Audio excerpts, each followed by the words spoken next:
What's up, guys? I'm delving more into the Idaho 4 case, and I would like to know why a home worth $1 million is being torn down. And furthermore, why the University of Idaho president is ignoring the victims' families that are pleading for him not to tear the house down till after the trial. This is getting completely and utterly baffling. And why is the prosecutor in the case not wanting to turn over all of the discovery evidence to the defense? We're going to get into it with a video by Drip Drop. He's going to explain everything. In this Moscow, Idaho investigative special, we are going to discuss Brian Kohberger, the Idaho 4, new revelations, and millions of dollars worth of real estate, and so much more. Yeah! Without further ado, let's see what I have to say for myself this time.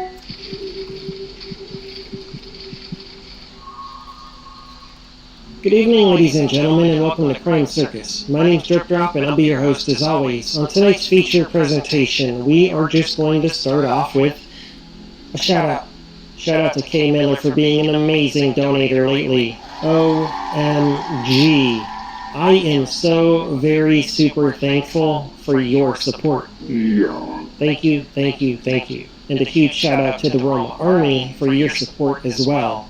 I appreciate you, and you are awesome. Yeah. Yes, Rome Army is awesome. And to all of my other supporters, you're awesome too. Shout out to you. Now, let's talk about millions and millions of dollars worth of real estate. I have often referred to the 1122 Queen Road residence as a multi-million-dollar property. And some of you out there just don't believe it because Zillow says $400,000. Guess what? You don't know about real estate. Sorry, not sorry. That house is worth whatever somebody's willing to pay for it. Same way a Beanie Baby or a Pokemon card can be worth $1 million. You may not think it's worth that much, but somebody does. And to the right buyer, an item can be priceless. Yeah. The sky is the limit. The price can go as high as they want it to go. That's how eBay works. That's how auctions work. And when something's not for sale, that makes a potential interested party want it even more.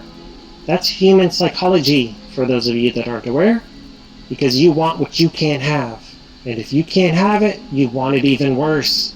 That's why sometimes breakups go so bad, because one person wants the other person so much worse than the other person, especially after they get a broken heart. They just want them even more.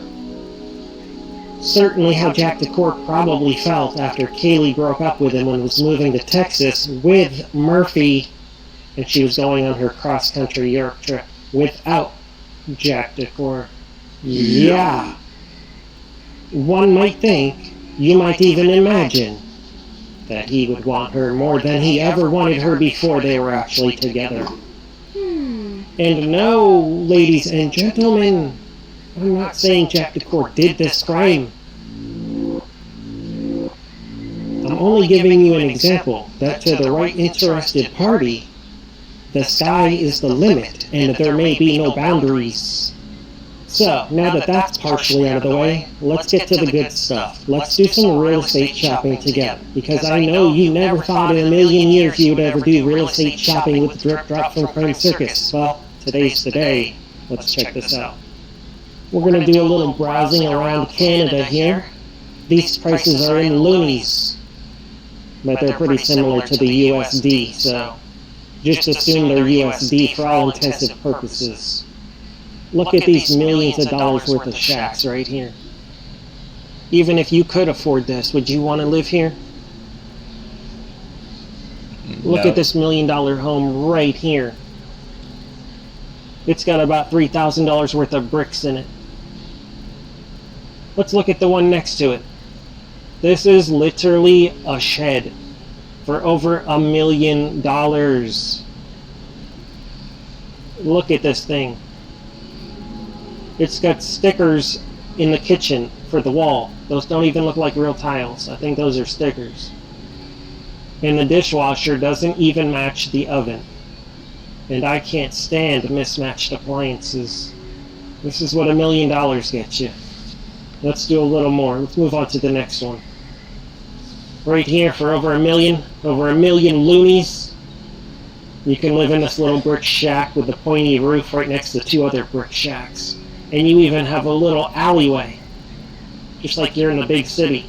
Moving right along, let's see what else $1 million gets you. There's so many examples of this overpriced real estate, ladies and gentlemen. I can't even believe anybody would even doubt me for a second that the 1122 Queen Road residence is worth millions and millions and millions of dollars. And if the person that owns it doesn't even want to sell it, that means it's priceless, maybe even $1 billion. That are designed to make more profit when it comes to print on demand.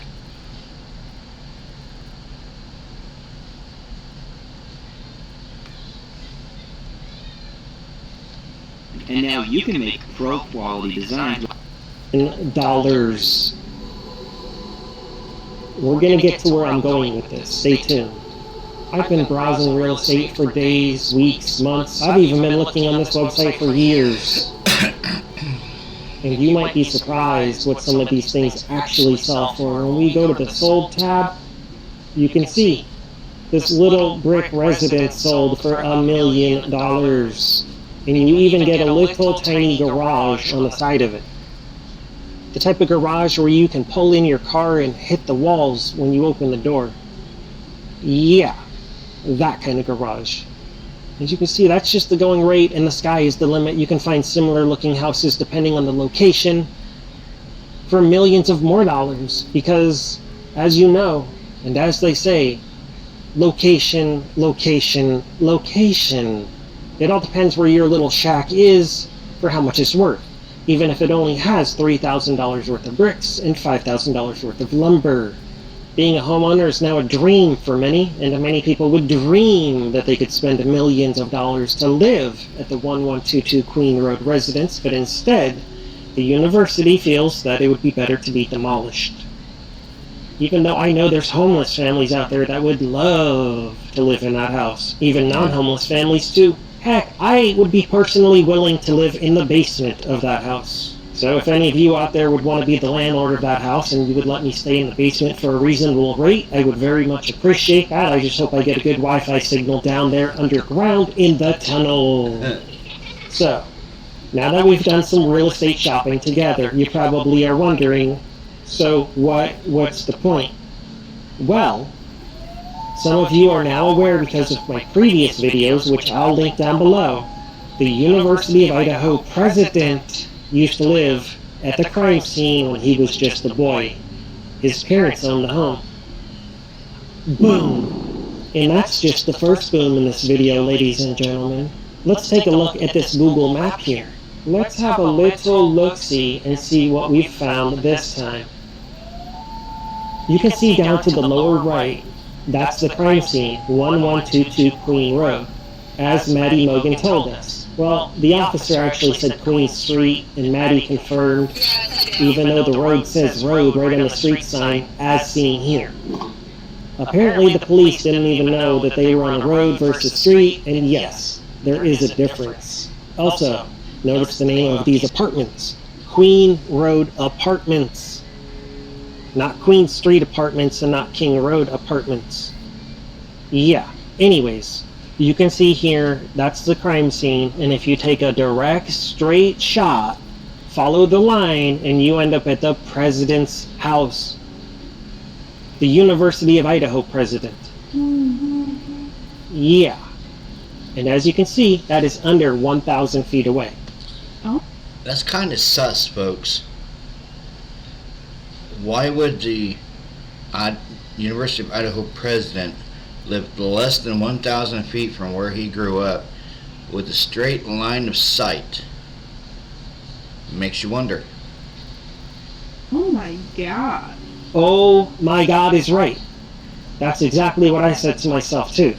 But we're not even at the mega explosive booms just yet. Stick with me, follow along. I'm going to hold your hand and guide you to where we're going. You're never alone here at Crime Circus. Even if I'm not in the videos, I'm here in spirit. So check this out here. This is just satellite view, so let's take a deeper, closer look. We can see Sigma Chi is right here. And when you cross the street, that's the famous water tower, which I'm going to show you on the screen right here. This is that water tower. And right behind the water tower is the University of Idaho's president's house. That's his residence right here. Little black car in the driveway. So let's do street view, let's get a closer look. Let's see what's going on down here. There it is, ladies and gentlemen. Looks like a white truck in the driveway. A white truck, you say? I think we've seen a white truck before. Let's check out the Corner Club surveillance footage video. Is that the same truck? Yes or no? A lot of you out there are super intelligent when it comes to vehicle identification. This looks like it has a truck bed on the back of it, and keep in mind that those can be removed, so it may look different when that thing's off. Anyways, let's check out this house. Wow, look at these windows. Look at all of this glass. This is crazy. This looks like it's straight out of a horror movie. Yeah, ladies and gentlemen, it really does. I've never even seen a house this nice in real life. This is crazy. I'll even show you some pictures of the inside of this house in a later video. Maybe even in this video. I don't know. We'll see if time allows it. Maybe I'll flash them on the screen right here. Anyways, so check this out. This is behind the water tower. And now we're going to take a little drive together down this road right here. There's the president's house, and let's just start cruising. The first building we come to is a fraternity right here. Alpha Gamma Rho. Let's see what else we come to. Look through this opening right here with this carefully thought out cutout right here in the bushes. 1122 Queen Road, the crime scene. Oh my god. The first house on the right from the president's house is the crime scene. The house that he lived in as a boy. Oh boy. And right over here is Sigma Chi. And you all. Hey everybody, DJ here. As an investor in Acorns, which is a saving and investment. All know about Sigma Chi at this point. If you don't, I'm going to link some videos for you down below because this is a really long, ongoing series that I've been doing in the Brian Koberger. If you're new to this channel, welcome. Thank you for being here. And if you've been watching this show for a long time, that's crazy. Thank you. And if you support and donate, wow. My mind is blown away, and you really do make me feel like I'm living in the upside down world at the Stranger Circus. Back to this video. We cruise right on by Sigma Chi, right here, in the first and only house. The only single family residence we can see is the crime scene. How crazy is that? That's freaking insane. It really is. You can see the crime scene. Crazy. It's from the president's house, from the sorority house, and then from the street. It looks so different, guys. Boarded up. It looks like a freaking haunted house. Even though I don't want to take away from what happened in that house. You know, God rest Kaylee, Maddie, Ethan, and Xana. But the president of the University of Idaho is completely ignoring the victims' families. Yeah, with their plea to keep this house intact until after the trial. And it's insane. Just It's just insane. Why would you want to ignore the victims' families? When you grew up in this house, you were a little boy in this house, and you want to tear down your family home, yeah, and just ignore the pleas of people to keep the house till after the trial? There's something sus going on here. And the 2011 Ford Fusion looked just like a Hyundai Elantra. The white Ford Fusion that Brent Kopaka owned looked just like Brian Koberger's car, except it's a different model in a different year. Brian's was a 2015 white Hyundai Elantra. Brent's was a 2011 Ford Focus. They looked just alike, same body style, everything. It makes you wonder exactly what's going on. It's so sad to see it all boarded up like that. I remember taking drives around this neighborhood on Google Maps prior to them boarding it up, and it was a lot nicer to look at. You could see inside the windows. What? Now it's just extra creepy. And I really don't think they should be keeping the crime scene in that condition, but nobody asked me, so let's get back to this map. We're going to cruise back up here, right back past Sigma Chi, and this carefully thought out cutout opening right here, you can see the crime scene, as I already showed you. What are the odds that they would cut these trees and bushes so low that you could perfectly see that house from this road? Specifically, so anybody driving by on their morning or afternoon routine could always keep an eye on that house. Remember, they didn't know if the house was targeted or the occupants were targeted. I think it's safe to say the house was targeted. You can't see any other single-family home residences from this road. It's directly in between two fraternity houses, three technically, because right up here you've got another fraternity house, Alpha, Gamma, Delta. So you're right in between all the fraternities, and you're within walking distance to the president's house, which is less than 1,000 feet away. And for some reason, about 6 years ago, they decided to clear this lot. It used to be all surrounded by trees. It was very private, scenic. You couldn't see the neighbors. It was probably a wonderful place to reside. But somebody thought it would be a good idea to keep that house wide open so you could see it from all angles, making it super dangerous for young college girls to be living in that home. And they usually didn't even use blinds. So when they were showering or changing, a peeping pervert could look right in the windows. And we've all seen handprints on the windows, as if a peeping pervert had been looking in. Inside looking? Yeah, remember that screen name? Do you remember? Inside looking. And do you remember when Brent Kopaka said, "I see you too"?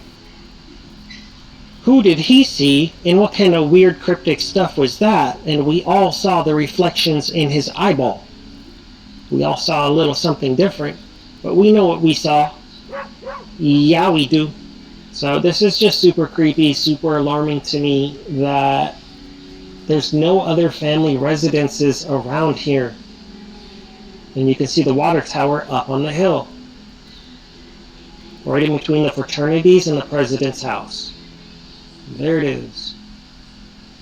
And sometimes they blur this water tower out for some reason, which I think is really weird. Sometimes it's not blurred, sometimes it is. It all depends when I'm looking at the snap. I've never seen anything like that. There it is, it's unblurred. You saw it was just blurred and now it's unblurred. There's some sketchy stuff going on around this water tower. And this house might hold some answers. And no, I don't think anybody should visit this house. Nobody should step on this property. It's private property. Do not go to this residence. Do not bother the occupants.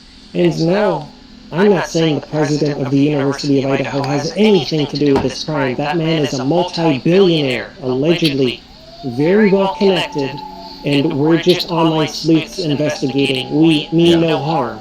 We just want justice for the victims' families. I do, Chucky does, and Baby Drip does too. And of course, most of my viewers do too. There's always a few bad apples, but we love you here at Crime Circus. Spread love, not hate. It's the only way to be. You know that's true. You know it, you know it, you know it is. All I'm saying is when we look at this house, it's sus to us. Boom! Because we got that house, we got the water tower. Quite literally, ladies and gentlemen, there's no other residences around here. Why do... I was listening to an interview earlier today by Shannon Gray, and he brought up a very interesting fact. They don't have a date yet for Brian Koberger's trial. All they're saying is the summer of next year. They don't have a date for his trial, but they have a date to demolish the house, which is in 4 days. What's really going on here? If you don't have a date for the trial, but you have a date to demolish the house,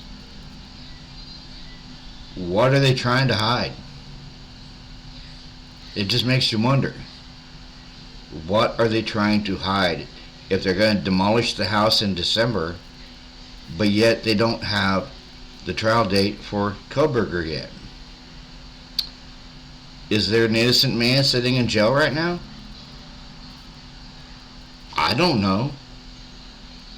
And I'm pretty sure you guys don't know. It's just really sus. Did they cut the trees right here just so you could see that house? If the president looked out his right window on his way to work, he could see that house every single morning. And if he looked out his left window, he could see it every single day after work. And no, I'm not insinuating or applying anything.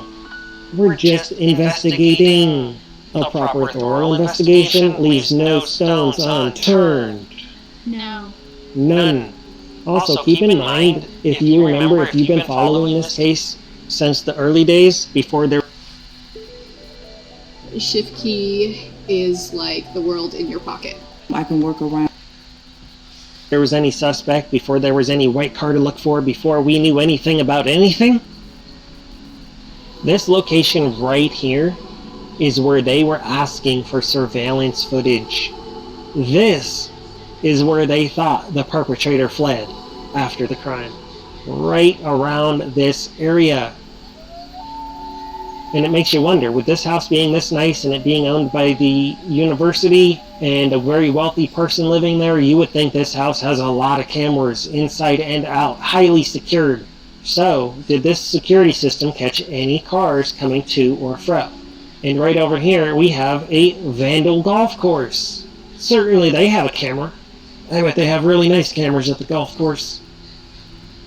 But I wouldn't know because I've never golfed before, except mini golf. What do you think? Now that we've analyzed this property, you can see it says Queen Road right here, and I showed you the street sign earlier, and I'll show you again just in case you missed it.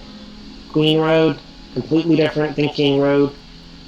Some of you were talking about where the driveways face. Yes, the driveway faces Queen Road. It does not face King Road at all. Those are other residences down there. So, how do we feel about this anyways? Do you think it's more likely that some random person moved all the way across the country from Pennsylvania, lived in a different state, Pullman, Washington, and just randomly chose this house out of all the houses in the neighborhood and said, that's the one. I'm going to go in there and commit a crime even though there's 6 vehicles in the driveway and I don't know who's in that house? Or is it more likely that it was somebody that always kept a watchful eye on that property? Somebody that could see that property every single day and every single night. Somebody that had become infatuated, obsessed. Somebody that decided to stop that residence with its residents. Yeah. What's more likely? Some of you down there in the comments have mentioned Occam's razor or something like that. Well, yeah, what's the most likely, easiest, simple solution here? Certainly not some random PhD student that moved all the way across the United States to further his education. We know the fraternities had K-bar knives in their possession. We don't have any evidence to know Brian Koberger ever owned a K-bar knife. And a reminder, no, there is no evidence he purchased one on Amazon. There's no receipt, nothing in the court documents has been presented that shows Brian Koberger owned any knife. On the search warrant for Brian's parents' house and his apartment, they were looking for knives and knife sheaths. And they found some little kitchen knives, a little pocket knife. They didn't find any military knives. They might have found a butter knife, but they didn't find any K-bar knives. They even had the audacity to take his New Balance shoes with no proof, even though they were looking for Vans shoes.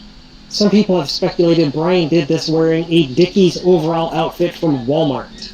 You have no proof and no evidence he did that, but even if he did or was wearing a Dickies overall outfit, it would have been soaked, and in return, his car would have been soaked with bodily fluids, the victim's DNA, and even his own, because whoever did this crime was in a brutal fight for their lives against at least 2 of the victims, and we know they were all awake, including Bethany and Dylan.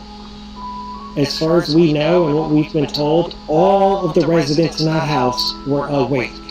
Yeah.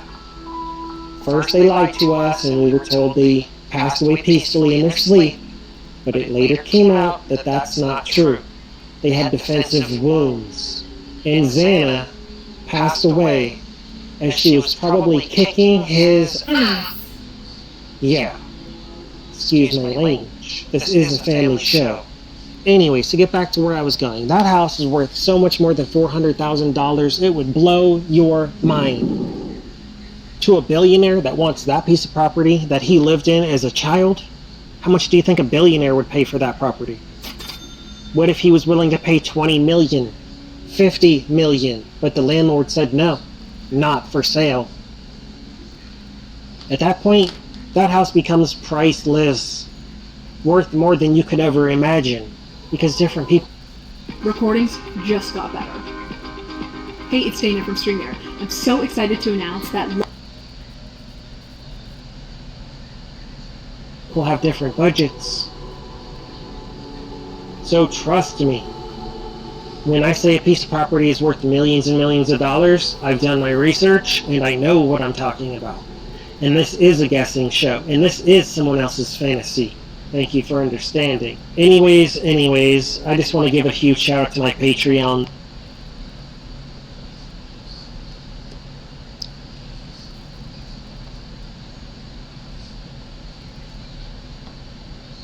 I will keep everyone in the loop with what's going on with this whole Idaho 4 case. And it just makes you wonder, folks. It makes you wonder, what is the prosecutor trying to hide? And what is the president trying to hide? The president of the college, by ignoring the victims' families. Shannon Gray made the comment that the prosecution is ignoring phone calls from the victims' families when it comes to what happens to the house. Everyone, you have a Merry Christmas and a Happy New Year.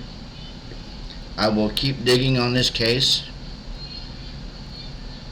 If you want to know more about this case, or if you have any leads for me to follow, please leave them down in the comments or over in the live chat. Y'all have a good night. Peace.